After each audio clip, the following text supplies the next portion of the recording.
On vacation, my parents literally threw me out of my hotel room so my spoiled sister and her kids could take it. They told me to sleep anywhere or just fly home. Instead, I rented the most expensive penthouse. 3 days later, they regretted everything. My name is Danielle, and I'm the younger daughter, the one people remember when all the chairs at the table are already taken. Every Sunday I drag myself to my parents' house in a cookie-cutter suburb just outside Chicago for family dinner. Lately I've been running out of excuses not to go, so I just park my dented Toyota Corolla at the curb, take a deep breath, and ring the bell. As usual, my older sister Monica is already holding court in the living room. Her husband Brian hovers nearby while their kids, Sophie and Tyler, tear through the house like tiny tornadoes, taking out everything in their path. "Danny, you finally decided to show up," Mom calls out, barely glancing up from rearranging napkins on the table. No hug, no warmth, just a mild scolding, like I'm the late Uber Eats driver. "Hi, Mom." "Hi, Dad." Dad gives me a brief nod, but he's busy locked in a passionate debate with Brian about the eternal rivalry between the Bears and the Packers. I hang my jacket and head toward the dining room just in time to hear Mom's voice flip into worship mode. "You should have heard what the teacher said at the conference," she gushes. "Sophie is reading 2 grade levels ahead, and Tyler's coach from that elite sports academy thinks he'll make the starting lineup next year." Monica soaks it in like a paper towel in a puddle. "Well, I do Kumon with Sophie every night," she says modestly, loud enough for the neighbors to hear. "And I drive Tyler to extra practices 3 times a week. It's a lot, but what won't you do for your kids?" I sit down quietly. My presence barely registers. No one asks how my week was. No one asks about my job. No one ever does.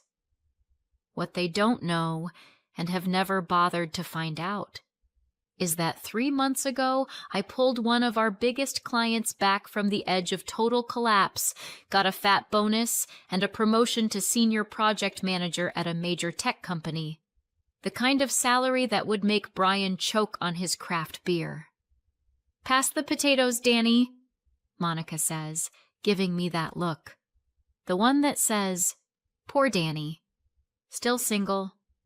Still renting that sad little 1-bedroom. Still nobody." I pass the potatoes. Take a sip of wine. Another secret they don't know. A few weeks back, I asked my friend Kelsey, she works at a real estate agency and practically lives on Zillow, to help me find a place to buy. I'd finally saved enough for a down payment. With my new salary, a mortgage wasn't going to kill me. Why tell my family? Best case, they'd act like it was no big deal. Worst case, they'd find a way to make it about Monica. Somehow. So I kept my mouth shut. A month after that Sunday dinner, Kelsey called me sounding way too excited for a Tuesday. "I found it," she said. "Corner 2-bedroom, balcony, designer kitchen, new build, walking distance to the subway stop by the airport. You need to see it tonight." That evening I drove over and fell in love the second I walked in. Quartz countertops, big windows, actual sunlight, not the gray mush I get in my rental. "This is it, Kelsey," I said, running my hand along the island. "I'm taking it. Start the paperwork." 2 weeks later, I signed the mortgage. I was officially a homeowner. The feeling was unreal. Pride, accomplishment, freedom, all rolled into one. I thought about telling my parents, but decided to hold it until the next Sunday dinner. Just once, I wanted to share good news and have it actually land. When Sunday rolled around, I drove to my parents' place with my secret burning a hole in my chest. But the second I walked in, I knew something was off. The air was buzzing. Monica's kids were bouncing off the walls more than usual, and my parents were practically glowing. "What's the occasion?" I asked, hanging up my jacket. Mom and Dad exchanged conspiratorial looks. "We've decided," Dad announced grandly. "The whole family is going on vacation to Florida, a resort near the Gulf Coast. Can you get the time off?" I paused. I hadn't had a real vacation in 2 years, and there were no urgent projects on my plate. "Yeah," I said. "I can take 2 weeks." Mom's face lit up. "Wonderful! The whole family together in Florida. It'll be magical." Her happiness caught me off guard. She actually seemed pleased I was coming. That was new, and for a moment I let myself feel included. "We fly out in 2 weeks," Dad explained. "We've been planning for a while, but wanted to make sure everyone could go before announcing it." I sat down. My news about the condo quietly slid to second place. A family vacation didn't sound so bad. Maybe away from the usual routine, they'd finally see me differently. Dinner continued with everyone talking over each other about Florida, what to pack, where to go, what to eat. My condo stayed my secret a little longer. The following Sunday, I showed up expecting more excited chatter about the trip. Instead, I walked into a funeral-level mood. Monica was slumped at the table, eyes puffy from crying. The kids were uncharacteristically quiet, doodling at the coffee table. "What happened?" I asked, setting my bag down. Mom and Dad exchanged worried glances. Monica sniffled dramatically before answering. "Brian and I had a huge fight," she said, voice shaking. "He refuses to pay for my ticket to Florida. Says I just sit at home and don't deserve a vacation." I bit my tongue to stop myself from pointing out that she literally does not lift a finger at home. Brian hired a housekeeper last year because housework gives Monica migraines. "So you're not going?" I clarified. Monica shook her head sadly. "Not unless Brian changes his mind. And he won't. He's stubborn as a mule." "It's okay," Dad said, patting Mom's hand. "We'll plan another family trip later. This won't be our last chance." The rest of dinner dragged by in gloomy tones. Everyone took turns comforting Monica about her tyrant husband. I stayed quiet, feeling a strange mix of sympathy and irritation. On one hand, Brian shouldn't be controlling the entire family budget on his own. On the other, Monica really doesn't do anything. By the time I left, one thing was clear. Florida would be just me and my parents. 2 weeks later, I spent the evening before the trip in my old rental, packing. Most of my things were already moved into the new condo, but I'd left a few pieces at the old place so it still looked lived in. I still hadn't told my family I'd moved. I'd planned to surprise them after the vacation. The next morning, I met my parents at O'Hare.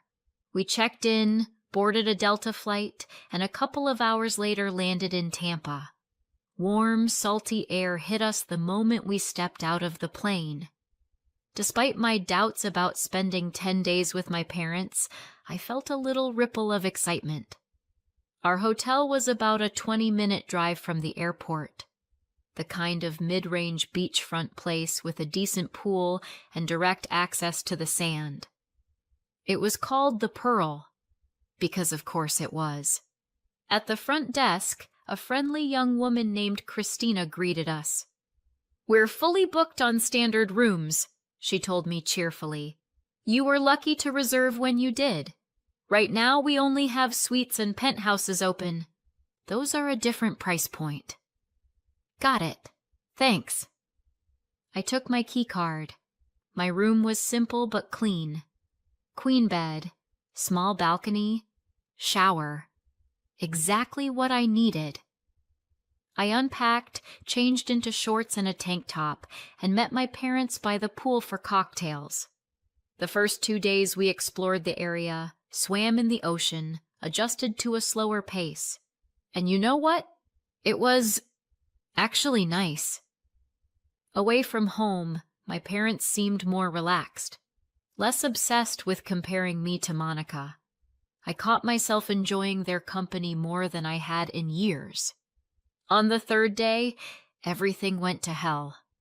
I was in my room, rubbing in sunscreen and getting ready for a lazy morning on the beach, when someone started pounding on the door like the place was on fire. I opened it to find my parents with anxious faces.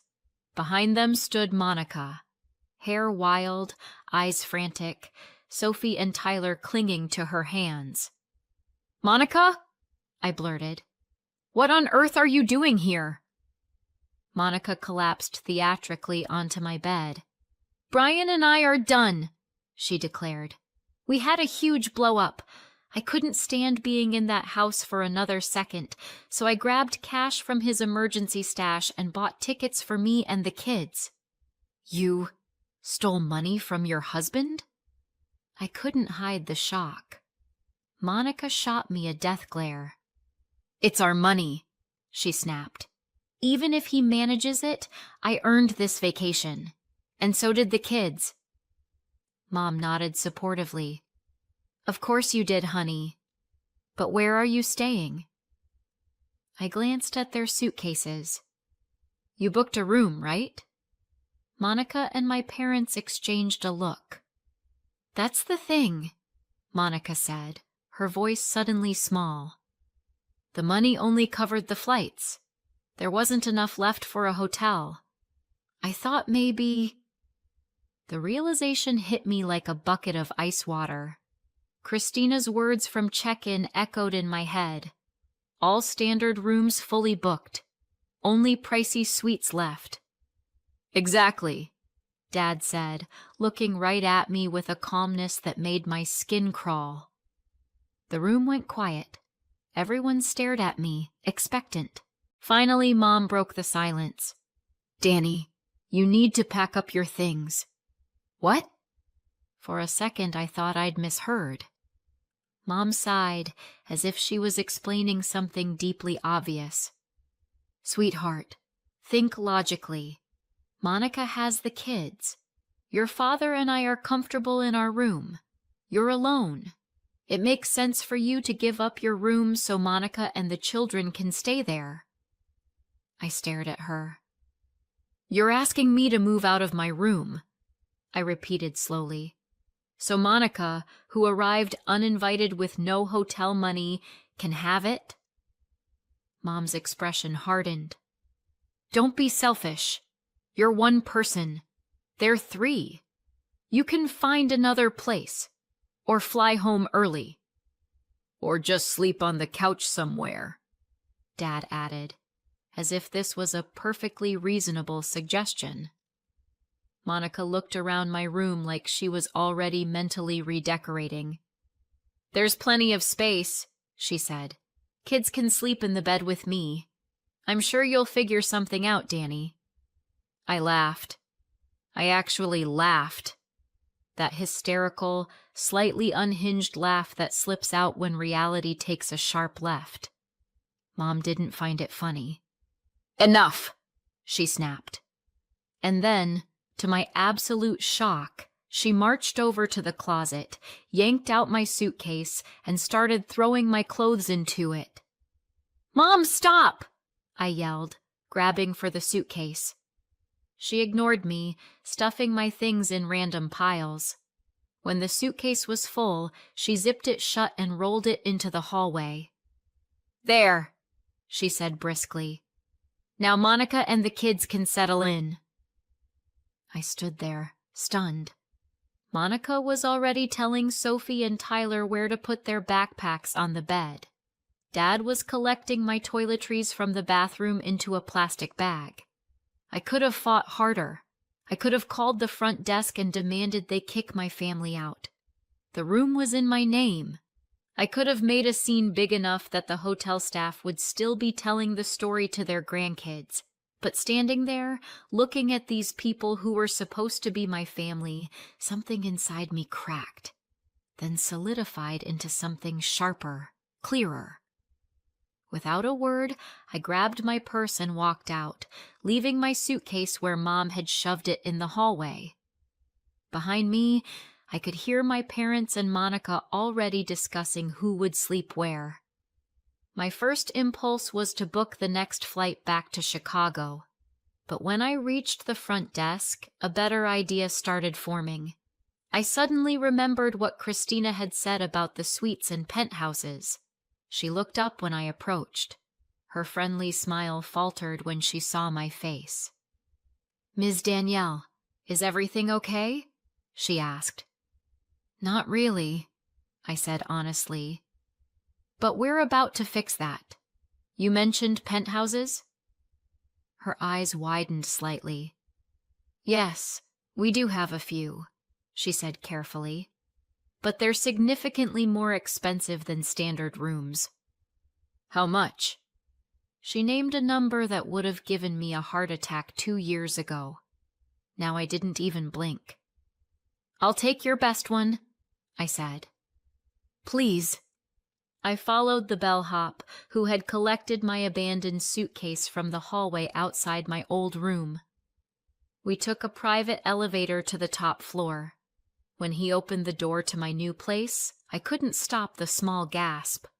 The penthouse was stunning. Spacious, elegantly furnished, with floor-to-ceiling windows looking out over the ocean. The living room flowed into a dining area and a fully equipped kitchen. Beyond that, a huge bedroom with a California king bed.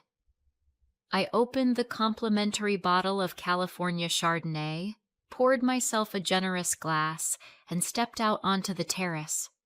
The sun was sinking into the water, painting the sky in orange and pink. Leaning on the railing, I raised my glass. "To knowing your worth." I took a long drink. That night I slept like the dead, sprawled starfish style across the enormous bed with sheets that felt like clouds. In the morning I woke up to a gentle knock, room service bringing a complimentary breakfast. After eating on the terrace, I decided to head down to the beach. Crossing the lobby, I spotted my parents and Monica with the kids by the entrance. Judging by their outfits and general "we're suffering" vibe, they were heading out to find breakfast somewhere cheap. The hotel restaurant was clearly out of their budget now that they were paying for 2 rooms instead of 1. "Danny, there you are," Monica called, waving like we were just cousins who'd bumped into each other at a resort by accident. I walked over slowly, keeping my expression neutral. "So?" Mom asked with a smug little smile. "Where did you end up staying last night?" "Found another hotel," I said. Dad at least had the decency to look vaguely embarrassed. Before I could say anything else, Christina materialized at my elbow like a well-trained sorceress. "Ms. Danielle," she said, "I wanted to confirm your reservation for tonight. As one of our VIP guests, we've reserved the best spot for you on the beach." My family's expressions shifted from smug to stunned in under a second. "VIP guest?" Mom repeated. Christina beamed. "Yes. Ms. Danielle is staying in our premier penthouse, so she has access to all our exclusive services, including private dinners at our fine dining restaurant." She turned to me. "Will your family be joining you for lunch, Ms. Danielle?" Their faces were priceless. Monica's jaw dropped. Mom's eyes bulged. Dad looked like he'd swallowed a lemon. "No," I said calmly. "They won't be joining me." "Of course," Christina said smoothly. "Then I hope you all enjoy breakfast at Sunrise Buffet." She nodded politely at my family, referring to the cheap cafeteria 2 blocks away that every budget tourist flocked to. I gave my stunned relatives a casual little wave and headed to the beach, feeling lighter than I had in years. I spent the rest of the day enjoying every perk 5-star service could throw at me. I booked a massage at the spa, sprawled in a private cabana while staff brought me tropical drinks, swam in the ocean when the sun got too hot. I didn't think about my family once. That evening, I went back up to the penthouse to shower and change for dinner. The restaurant had a dress code, and I'd brought a little black dress specifically for a night like this. I was putting on earrings when someone knocked. Through the peephole, I saw the whole crew, parents, Monica, kids, all holding luggage. For a moment, I seriously considered pretending I wasn't home, but curiosity won. I opened the door, blocking the entrance with my body. "What do you want?" I asked. Mom didn't wait for an invitation. She squeezed past me into the penthouse. Dad, Monica, and the kids followed.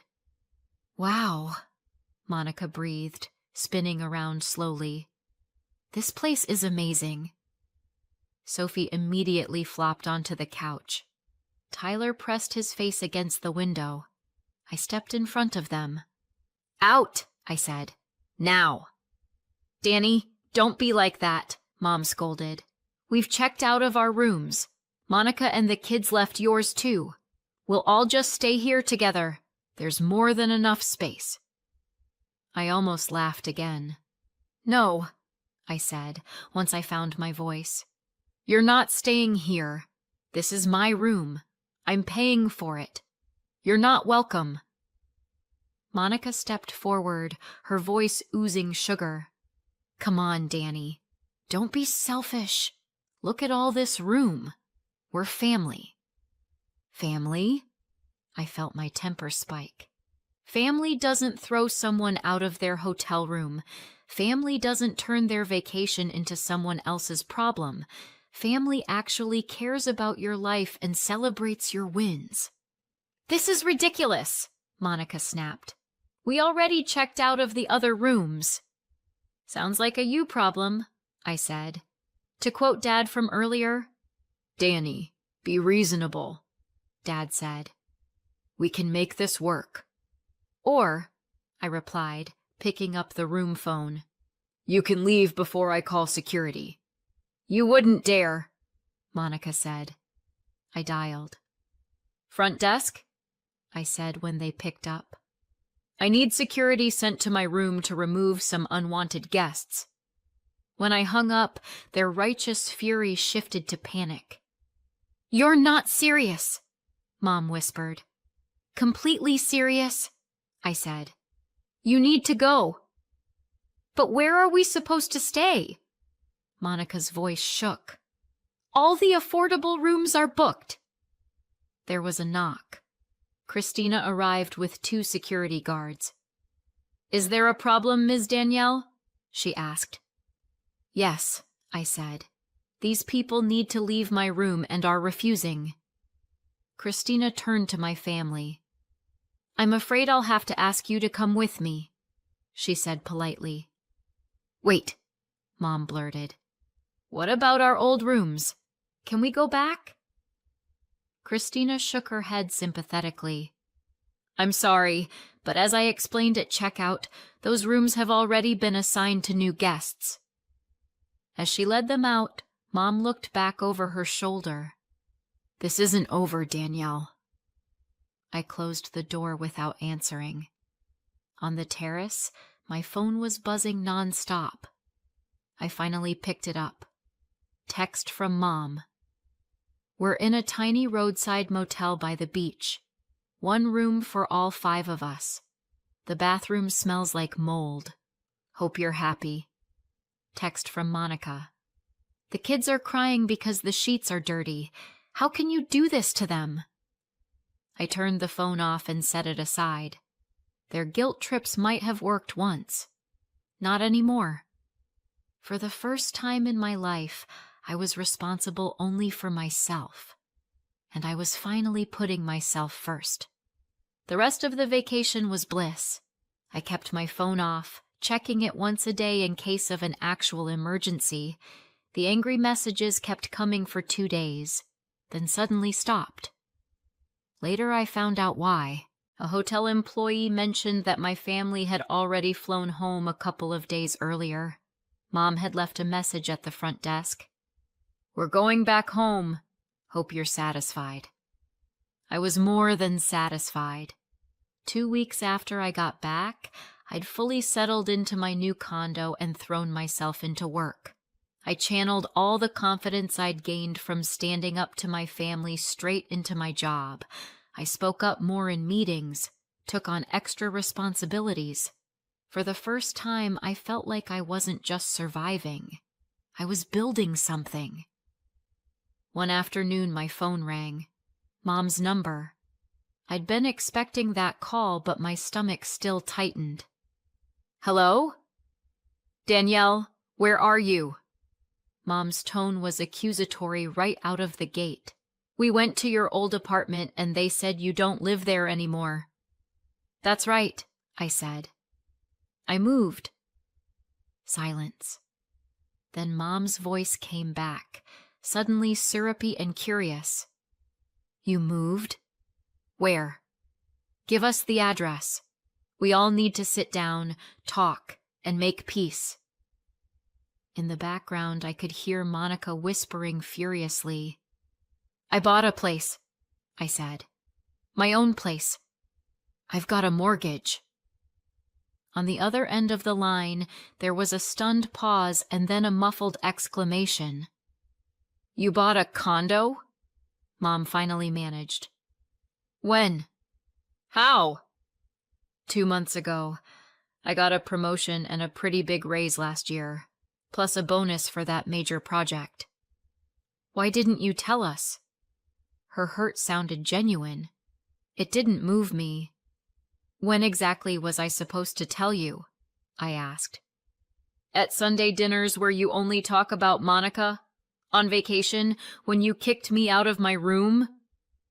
Another long silence. "We need to meet and talk," Mom said at last. "Family shouldn't fight.